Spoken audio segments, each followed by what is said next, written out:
नमस्कार, मैं हूं आपके साथ गौरव राजवेंद्र। बुलेटिन की शुरुआत करते हैं। दिल्ली में सांसदों और वरिष्ठ नेताओं के साथ मंथन के बाद प्रदेश अध्यक्ष महेंद्र भट्ट वापस लौटे और पार्टी की आगामी रणनीतियों को मीडिया से साझा किया। महेंद्र भट्ट ने कहा कि 2 दिन के अंदर पार्टी जिलों की टीम की घोषणा करेगी। इसके साथ ही युवा मोर्चा की टीम घोषणा कर दी जाएगी और जिसके बाद आगामी चुनाव को लेकर पार्टी काम करेगी।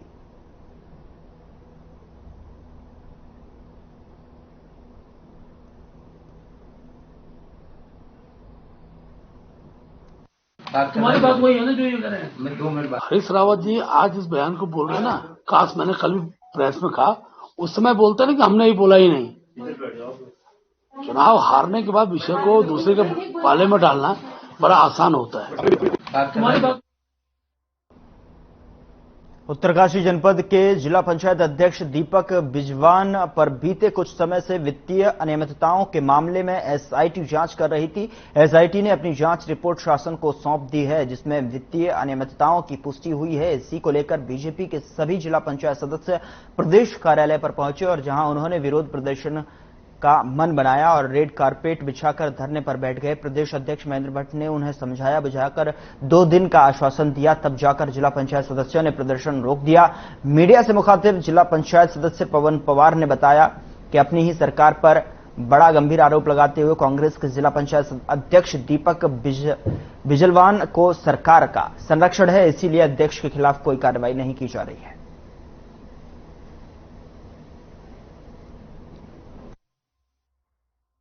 मैं यही तो मैं पूछना चाह रहा हूं अपनी सरकार से कि इतने वित्तीय अनियमितताओं की पुष्टि हुई है और पता नहीं सरकारी के लोग जो जिनका उन्हें संरक्षण मिला हुआ है वो बचाने की कोशिश कर रहे हैं। उन्हें वो खुलेआम वो वहां पे उत्तरकाशी में बोलता है कि मेरा कोई कुछ नहीं कर सकता है, सरकार जैसे चाहे वैसे मैं सरकार को मैनेज कर रहा हूं और अपने कई मंत्रियों के नाम तक लेते हो कि वो मेरे एकदम खास आदमी है, मेरा कोई कुछ नहीं कर सकता, तुम चाहे कहीं भी जाओ।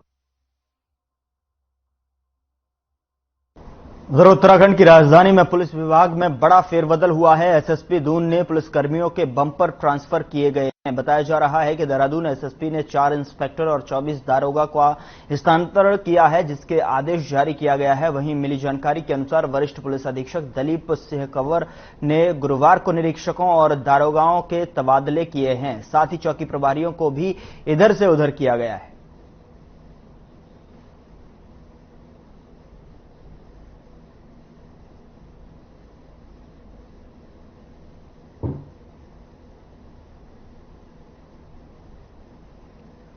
उधर वर्तमान परिवेश की अगर बात करें तो हर एक जगह हमारी आईडी के रूप में अब आधार कार्ड का सर्वाधिक चलन होता हुआ दिखाई दे रहा है। ऐसी स्थिति में आधार कार्ड का दुरुपयोग ना हो, इसके लिए अब भारतीय विशिष्ट पहचान प्राधिकरण ने कई बड़े बदलाव किए हैं, जिसको लेकर दिल्ली गृह मंत्रालय से डी सोनी यूआईडीएआई के डायरेक्टर मंत्रालय दिल्ली देहरादून सचिवालय पहुंचे, जहां पर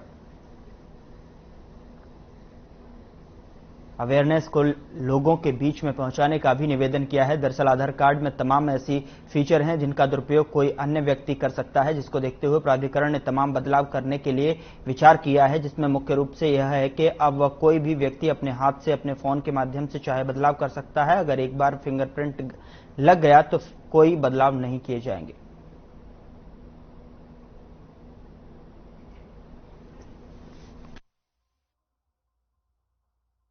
भारतीय विशिष्ट पहचान प्राधिकरण जो है अपने सिस्टम को स्ट्रेंथन कर रहा है, इकोसिस्टम को। उसी के तत्वाधान में यूआईडीआई, जिसको यूडिक कमेटी बोलते हैं, उसकी आज मीटिंग मुख्य सचिव महोदय की अध्यक्षता में हुई थी और उसमें विभिन्न पहलुओं पे चर्चा हुई कि कैसे हमारे सिस्टम को और स्ट्रेंथन किया जाए और जो बाल आधार हैं, जो 0 to 5 ईयर वाले आधार कार्ड है जिसमें 55% सैचुरेशन पहुंचा है उत्तराखंड का, उसको कैसे बढ़ाया जाए। तो उसके लिए हमारे स्कूल एजुकेशन डिपार्टमेंट हो, WCD है, इंडिया पोस्ट है, इन सबको भी, CSC है, इन सबको मीटिंग में बुलाया गया था और सबको उचित निर्देश दिए गए कि कैसे पेनिट्रेशन आधार का बच्चों के 0 to 5 या 5 to 18 में बढ़ाया जाए। भारत चीन सीमा पर अरुणाचल प्रदेश में भारतीय सेना और चीनी सेना के बीच पिछले दिनों झड़प हुई थी। उसको लेकर बीजेपी नेता अभिमन्यु कुमार ने अपनी प्रतिक्रिया दी है। उन्होंने कहा है कि भारतीय सेना हमेशा सनत और सतर्क रही और अब भारतीय सेना पूरी तरह से सुसज्जित है। इसके अलावा उनके पास अत्याधुनिक हथियार मौजूद हैं। इसके उनकी प्रतिक्रिया करने की शक्ति और ज्यादा बढ़ गई है। उन्होंने कहा कि जैसे हमने वीडियो में देखा कि चीनी सैनिक भारतीय सेना पर हमला कर रहे हैं और भारतीय सीमा में अंदर घुसने की हिमाकत कर रहे हैं। भारतीय सेना ने भी उनको मुंहतोड़ जवाब दिया है।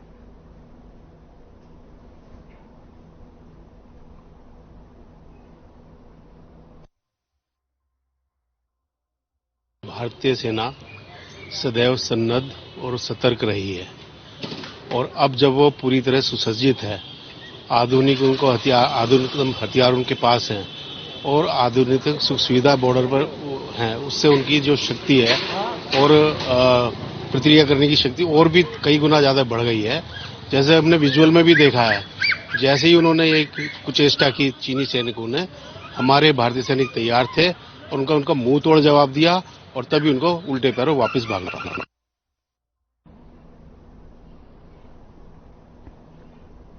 उत्तराखंड सरकार द्वारा नामित बीजेपी अल्पसंख्यक मोर्चा के जिला स्तरीय सदस्यों के स्वागत और सम्मान स्वरूप में पीडब्ल्यूडी गेस्ट हाउस में एक समारोह आयोजित किया गया। समारोह में मुख्य अतिथि के रूप में नगर निगम महापौर उषा चौधरी, जबकि विशिष्ट अतिथि के रूप में पीसीयू चेयरमैन राम मेहरोत्रा और राज्य महिला आयोग की उपाध्यक्ष सायरा बानो उपस्थित रहीं।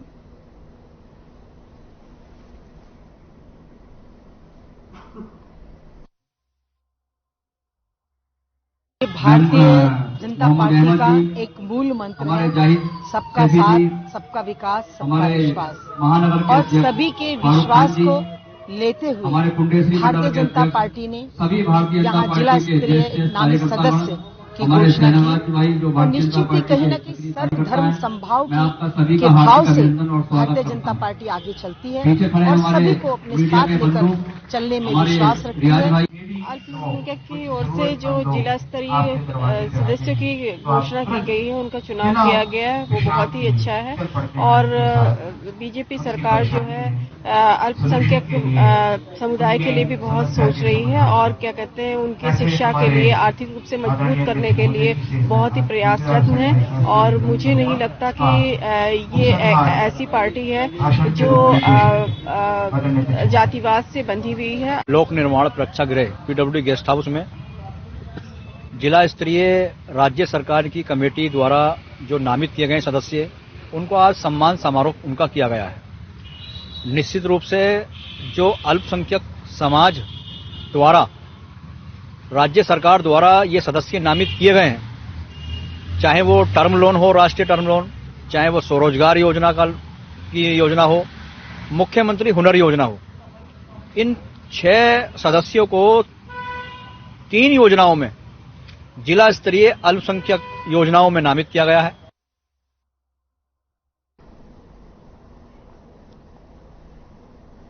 खबर देहरादून से है, जहां कुछ इलाकों में जल संस्थान में मीटर लगा दिए गए हैं, लेकिन अभी बहुत से ज्यादा इलाके ऐसे हैं जहां पर मीटर लगाना बाकी है। वहीं सीजीएम जल संस्थान नीलिमा गर्ग ने बताया कि 3 क्षेत्रों में काम पूरा किया गया है, प्रतीत नगर, खड़कमा और नथुआवाला। यह स्कीम एक पेरियर की है। इसके साथ ही उन्होंने बताया कि बाकी जो क्षेत्र बचे हैं वहां अभी काम चल रहा है।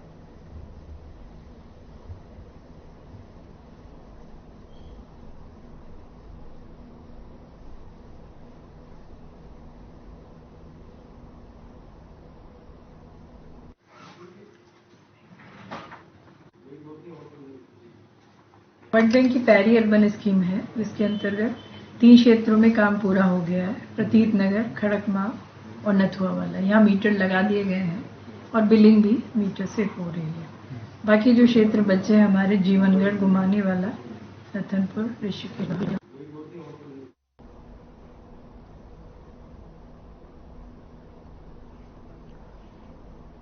खबर गदरपुर से है, जहां राजस्व और वन विभाग की टीम के द्वारा जमीन की नाप जोख से बस्ती वासियों में हड़कंप मचा हुआ है। दरअसल 40 वर्षों से दिनेशपुर थाना अंतर्गत कनटोपा गांव में लोग बसे हुए हैं। बताया जा रहा है कि वह जमीन वन विभाग की है, जो खाली कराया जाएगा।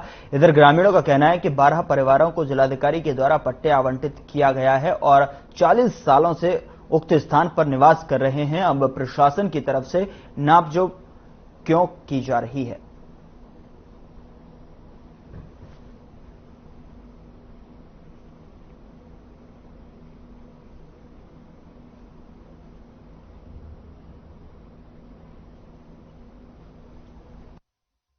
बहुत सालों से तो हमारा अभी हमारा ग्राम सभा में इतना जगह वन भूमि है, तो हमें उधर कहीं दे दे। इधर बहुत जगह है, वहीं दे दे, क्योंकि हमें वहाँ नहीं जाना। हमारा राशन कार्ड हो गया, बच्चे का पढ़ाई हो गया, सारे हमारा यहीं पे है, तो हम उधर नहीं जाना चाहते इसमें, क्योंकि हमें पहले हमारा ग्राम सभा के अंदर, हमारा ग्राम सभा के अंदर होगा तो हमारा ये सारे डॉक्यूमेंट है, ये नहीं बदलना पड़ेगा। अगर हमारा राशन कार्ड है जो, उसमें हमें जितने भी मिलते हैं अनाज, हमें उसमें पूरा हो जाता है। अगर हम वहाँ जाते हैं तो हमें राशन कार्ड भी नहीं मिलेगा, पीला राशन कार्ड मिलेगा। कहना चाहता हूँ कि ये जंगलात के जमीन के अंदर है, ये लोग काफी सालों से यहाँ पे है, कई वर्षों से यहाँ पे है, ठीक है जी। और इनका जो फिलहाल जो समस्या है वो कहीं न कहीं जमीन सरकार को देने की वो बताया गया, लेकिन इस फिलहाल अभी जो दिया गया जमीन जो ये कहीं और दिया गया जो यहाँ लोग जाना नहीं चाहते, उससे समस्या है। और दूसरा समस्या ये है कि नहर के उस पार जो हम कम से कम 50 सालों से 60 साल 40-50 सालों से हैं वहाँ पे हैं। तो हमारे 14 फैमिली के सिर्फ 14 फैमिली के अंदर हमें कागज नहीं दिया गया, पट्टा वाला कागज जो प्रूफ दे रहे थे कि पट्टा होगा, ठीक है जी। और हमारे 14 फैमिली में बताया जा रहा है कि जंगलात के अंदर है। अंदर हम लोग जगह चाहिए, हम लोग क्या चाहिए, हिलेगा नहीं। जो ये लोग जगह निकाल रहा है इधर से उधर से, हम लोग धक्का कहाँ खाने जाएगा, कहाँ जाएगा हम लोग? अभी हमारा यहाँ तो रोटी पानी भी बंद होगी जिस दिन से ये लोग कर रहे हैं। यहाँ भगाएगा वहाँ भगाएगा, कोई आ रहा है कोई जा रहा है, उधर काम भी नहीं है, तो फिर हम लोग बच्चा लेके वही जाके मर जाएगा। हमारा सब ही यही है। देखिए हमारी तरफ से तो कोई दहशत का है नहीं कोई मैटर। हमारे यहाँ से ये है कि ये वन विभाग की भूमि है, उसी का सीमांकन वगैरह किया है। तो यहाँ सीमांकन कहाँ से कहाँ तक आ रही है, यहाँ जो आबादी है? ये तो हम करेंगे ना, तभी बता पाएंगे। अच्छा, यहाँ पे कुछ लोगों का पट्टा भी है? हाँ, पट्टा भी है। तो उन लोगों को किस आधार पे पट्टा दिया गया है? अब ये तो पुराने टाइम में जिस भी दिया गया होगा, हमें तो इसकी नॉलेज नहीं है। आबादी की भूमि रहेगी तो जो आबादी की भूमि होती है हमारी सरकारी भूमि होती है, उस पर दे सकते हैं जिलाधिकारी किस तरह से हो सकता है। तो अगर वो लोग अगर वन विभाग की भूमि में आए तो उनका क्या होगा, जो पट्टा जिनको मिला है? नहीं, पट्टा वन विभाग की भूमि नहीं होगा। अच्छा। हमारी भूमि में होगा।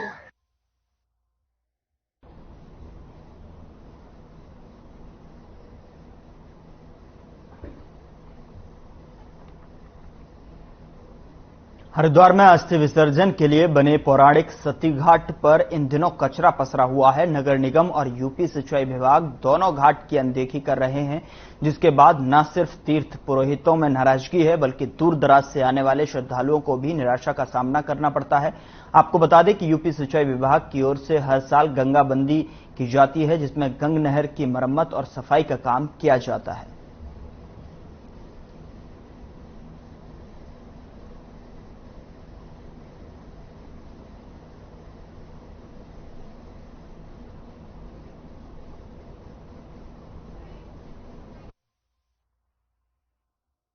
यहाँ पर बहुत परेशानी चल रही है।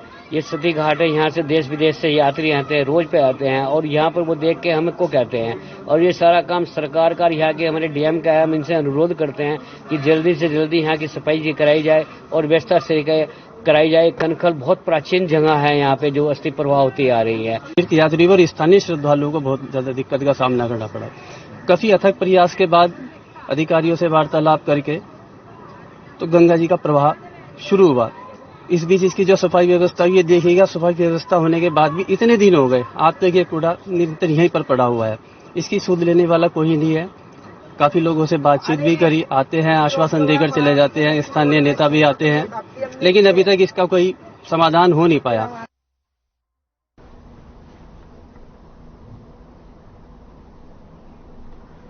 खबर उधम सिंह नगर के तराई पश्चिम वन प्रभाग के वन विभाग की फाटो रेंज से है, जहां एक तरफ पिछले साल फाटो क्षेत्र में टाइगर सफारी की शुरुआत की गई थी, तो वहीं पर्यटकों और उनकी सुविधाओं के लिए वन विभाग ने ट्री हाउस का निर्माण कराया है। वहीं प्रमुख वन संरक्षक विनोद कुमार सिंघल ने फाटो रेंज पहुंचकर ट्री हाउस का उद्घाटन किया। इस मौके पर वन विभाग के आलाधिकारी रामनगर विधायक समेत जसपुर पूर्व विधायक शैलेंद्र मोहन सिंघल मौजूद रहे। विनोद कुमार सिंघल ने बताया कि फाटो रेंज में 3 ट्री हाउस बनाने का प्लान है ताकि लोगों को सुविधा मिल सके।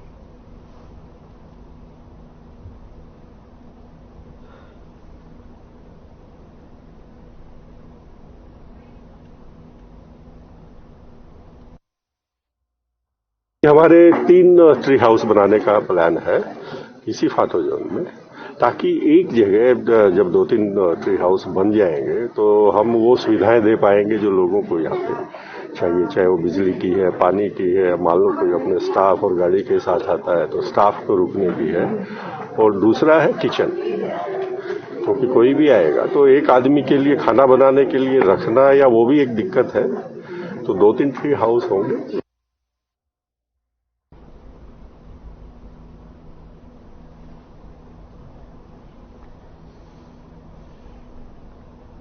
उधर केंद्रीय कर्मचारी महासंघ के आह्वान पर गढ़वाल मंडल विकास निगम की कर्मचारी महासंघ का कार्य बहिष्कार जारी है और अपनी 2 सूत्रीय मांगों को लेकर निगम कर्मचारी संघ लंबे समय से विनियमितकरण और वेतन विसंगत की मांग करते आ रहे हैं। वहीं आज गढ़वाल मंडल विकास निगम कर्मचारी संघ में रोपवे, गैस ऑफिस, पर्यटक आवास गृहौली में चेयर लिफ्ट सहित अन्य काम का 2 घंटे का कार्य बहिष्कार कर अपने मांगे पूरी करने की मांग की।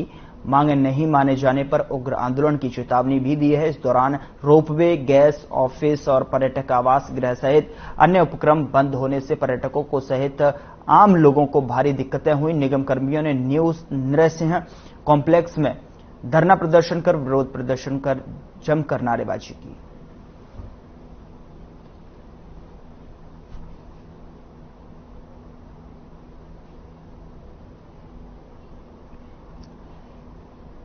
उधर गदरपुर में एसडीएम एक्शन मोड में हैं। एसडीएम ने अवैध खनन में लिप्त ट्रैक्टर ट्रॉली का चालान किया। इस दौरान एसडीएम राकेश तिवारी ने बताया कि जब वह अपने कार्यालय की ओर आ रहे थे तभी डलपुरा गांव के पास उन्होंने रेता बजरी से भरी एक ट्रैक्टर ट्रॉली को रोका और कागजात मांगे। चालक कागज नहीं दिखा पाया, जिसके बाद कार्रवाई की गई।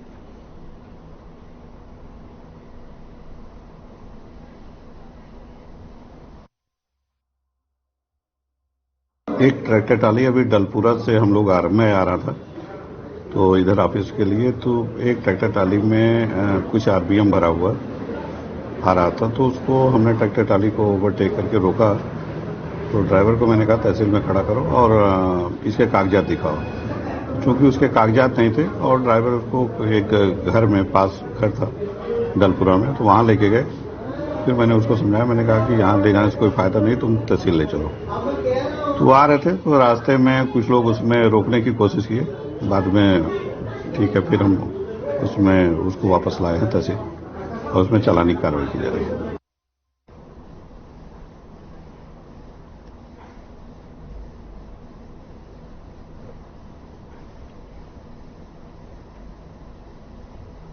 कीर्तिनगर में जल्द ही पुलिस के जवानों के लिए नए कार्यालयों का निर्माण किया जाएगा। इस दौरान देवप्रयाग विधानसभा के मलेथा क्षेत्र समेत आसपास के दर्जनों गांव कीर्तिनगर कोतवाली में शामिल होंगे। एएसपी टिहरी डोभाल ने कीर्तिनगर थाने का औचक निरीक्षण किया, साथ ही लंबित पड़ी मालखाने और पुलिस के अन्य भवनों का जायजा लिया। उन्होंने पुलिस अधिकारियों को नशे के खिलाफ जन जागरूकता और चेकिंग अभियान चलाए जाने के लिए निर्देशित किया। पुलिस के जवानों के मिलेंगे नए कार्यालय। एएसपी टिहरी ने औचक निरीक्षण किया, जहां पर तस्वीरें आपके सामने हैं कीर्तिनगर से, जहां पर पुलिस के अन्य भवनों का भी जायजा लिया।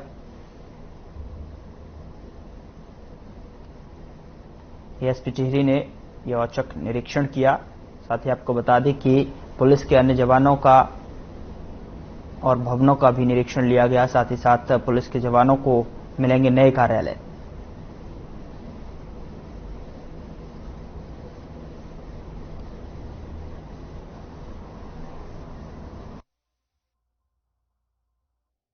लगभग राजस्व क्षेत्र का जो मलेथा का एरिया है वो थाना कीर्ति नगर में आएगा और इसके अलावा एक थाना छाम और कंडीसौड़ गजा चौकियां हमारे यहाँ खोली जा रही हैं। ये फेस वाइज रेवेन्यू क्षेत्र को पुलिस क्षेत्रों में बदला जा रहा है, तो इसमें 2-3 फेज बनाए गए हैं। फर्स्ट फेज में हमारे यहाँ एक थाना और 3 चौकियों का प्रपोजल है और इसके अलावा भी जो अन्य रेवेन्यू क्षेत्र हैं वो अगले फेज में हम लोग उसका प्रस्ताव भेजेंगे और वो स्वीकृत हो जाएंगे, ऐसी हमें उम्मीद है।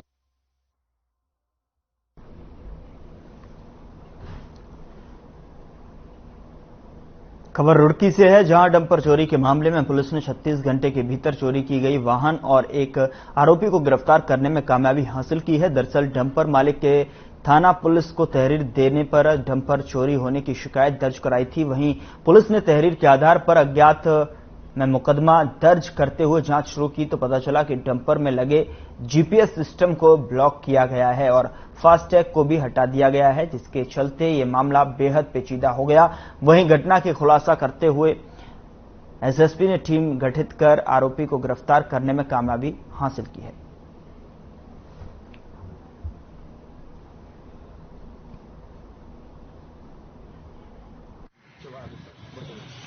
को अमानतगढ़ चौकी थाना बुग्गावाला क्षेत्र से एक डंपर चोरी कर लिया गया था। 14 दिसंबर को डंपर मालिक के द्वारा इसकी सूचना थाने में दी गई। उक्त सूचना पर एसएसपी सर के द्वारा कई टीमों के गठन हेतु निर्देशित किया गया था। उक्त टीमों के द्वारा अमानतगढ़ से चमारी खेला toll plaza Daurala Meerut peripheral express way Palwal Haryana होते हुए नूह मेवात से इस घटना में शामिल मुख्य अभियुक्त इमरान पुत्र जाकिर निवासी नूह मेवात हरियाणा को गिरफ्तार करने में सफलता हासिल की और उक्त 16 टायरा डंपर जिसकी कीमत लगभग 60 लाख रुपए 11 दिसंबर को इसमें चमारी खेला।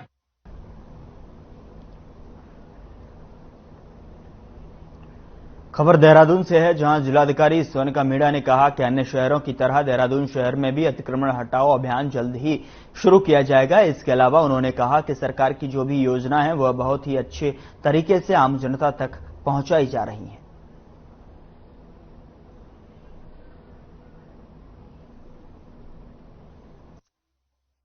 नहीं, शहर में कंटिन्यूस एक्सरसाइज चलती है। नगर निगम द्वारा ट्रैफिक के जो टीम है उसकी एक जॉइंट टीम है वो करती है और जो दूसरे पक्के कंस्ट्रक्शंस होते हैं जहां एमडीडीए के द्वारा कार्रवाई होनी है या एडमिनिस्ट्रेशन के द्वारा करनी होती है वहां पे एडमिनिस्ट्रेशन और एमडीडीए करते हैं।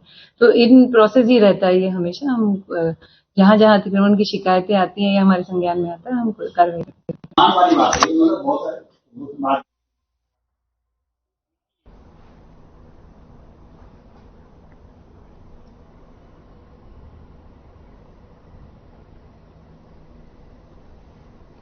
खबर जसपुर से है, जहां ऊधम सिंह नगर के जिलाधिकारी के आदेश पर अपंजीकृत चिकित्सकों पर लगातार कार्रवाई की जा रही है। छापेमारी से परेशान होकर जसपुर खंड विकास कार्यालय सभागार में मेडिकल वेलफेयर एसोसिएशन ने अपंजीकृत चिकित्सकों के साथ बैठक की, जिसमें एसोसिएशन के अध्यक्ष ने कहा कि कोरोना काल में जब डिग्रीधारी चिकित्सकों ने इलाज करना बंद कर दिया था तब हमने लोगों की जान बचाई थी और अब हम पर ही कार्रवाई की जा रही है। साथ ही कहा कि सरकार हमें एक्सपीरियंस के आधार पर कोई डिप्लोमा जारी करे।